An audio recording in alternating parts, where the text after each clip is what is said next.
What's going on, guys? This is Guala Beats. Today I'm going to be showing you guys how to make a Lil Peep type beat. Just any kind of emo guitar type beat. Juice WRLD, Ian Dior. With real guitar from scratch. Let's get into it. I like using Guitar Rig just because they have a lot of really cool effects. There's some other ones out there. I think Bias is another one that's popular. And if you're using a Guitar Rig or something similar, you're going to want to make sure that Edison is in before so that it captures like the dry sound and not the Guitar Rig sound.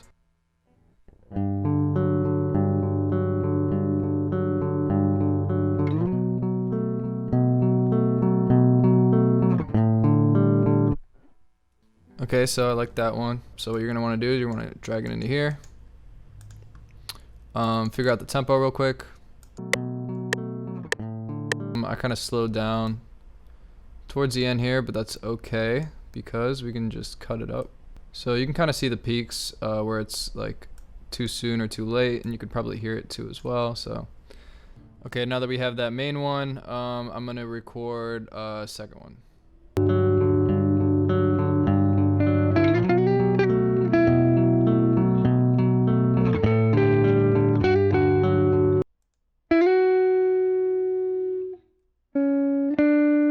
Yep, so I'm going to take that, throw it in, and then what you can do is fit the tempo on both of these too.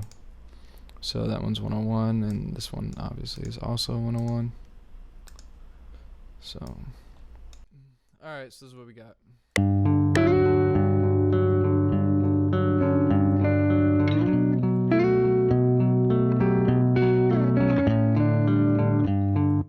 Alright, pretty good. So I'm gonna put the guitar away and we're gonna start making the beat. Just like putting some reverb on it.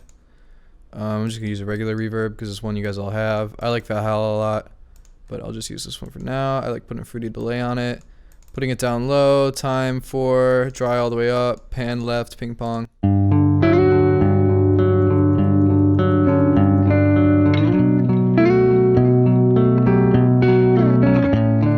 I'm just gonna copy and paste this a couple times.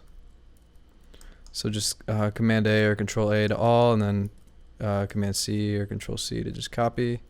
Another thing we can do is EQ a little bit of the low end. You don't always have to do this, but I like doing it on guitar beats because the low end can get kind of muddy. Another thing you can do is put RC on it.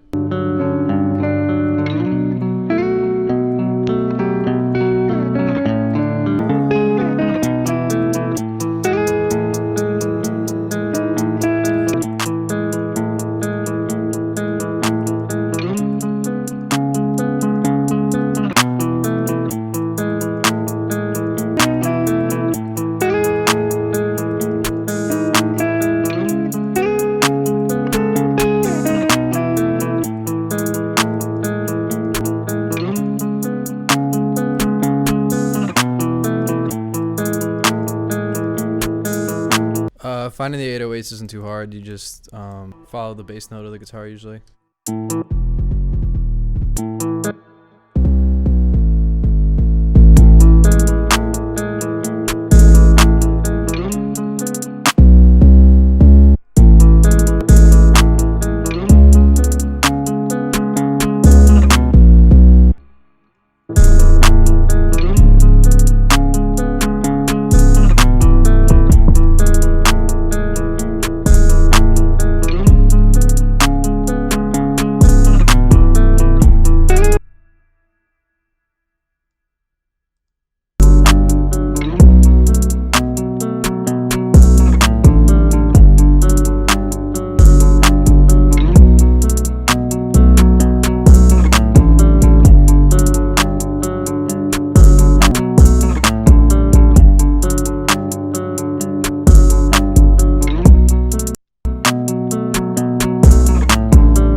So 808 slides are really popular in these kind of beats because they mimic like a bass guitar.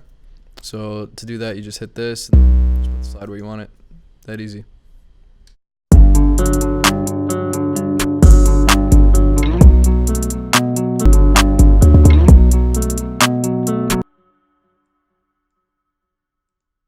So those are basically all the sounds that we're going to have in the beat.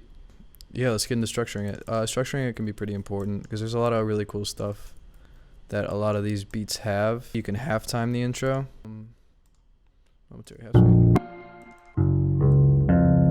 Just because it makes like a slow, like sad kind of sound. Do that for the first 4 bars and then have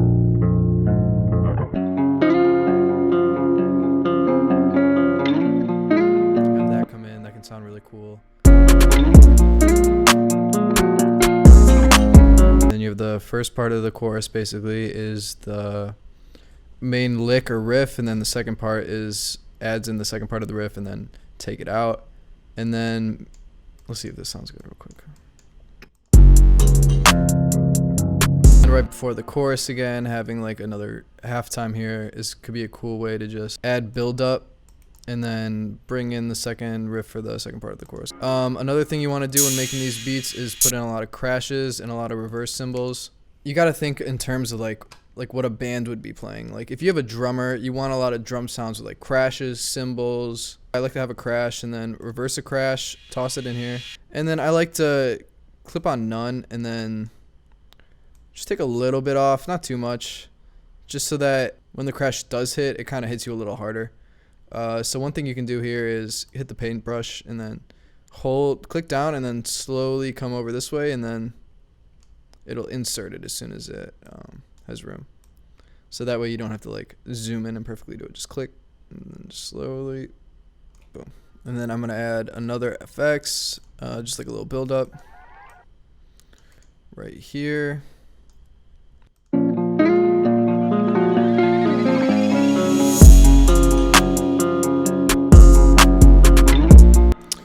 Another thing that I noticed a lot of Lil Peep beats do, filtering out the drums for certain sections. So I'll show you what I mean.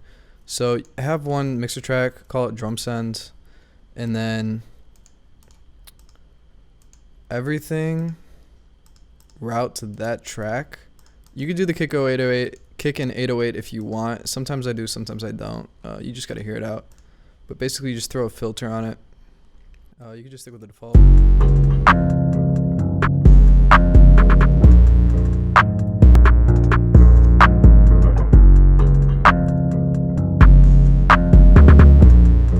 So I'm gonna leave the 808 unfiltered, but it's cool. So then you kind of just have them filtered out for a couple bars. So what you're gonna want to do is create an automation clip of that, and just put it wherever you want. I like doing it right before the chorus, just because it adds a little more build up. It sounds really cool. Just make sure it cuts out, because you don't want to do it forever. And then another thing I like to do is add like another kind of 808 or open hat, like another kind of open hat. Put it on every other bar or every other, whatever these things are.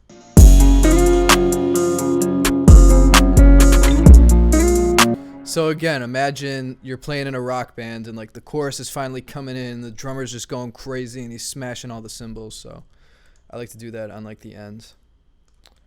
So yeah, it's just little things like this that can make the beat like way more interesting.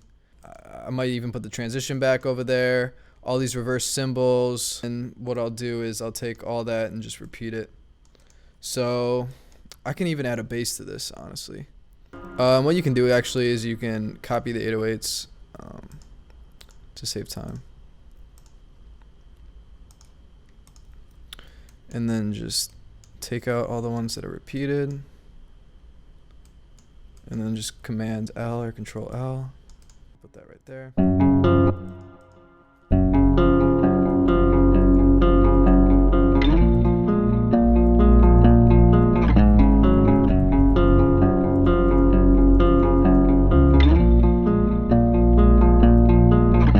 So that's cool. I feel like it could be a little cooler though. Maybe add a little distortion.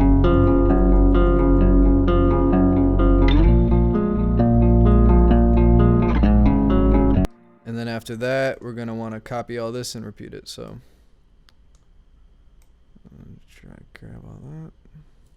All right, and there you have it, a guitar beat from scratch. Again, if you don't know how to play guitar, I have a free guitar loop pack in the description right now. Let me know what you guys think of this video. Tell me what videos you guys would want in the future. I'm out. Thanks for watching.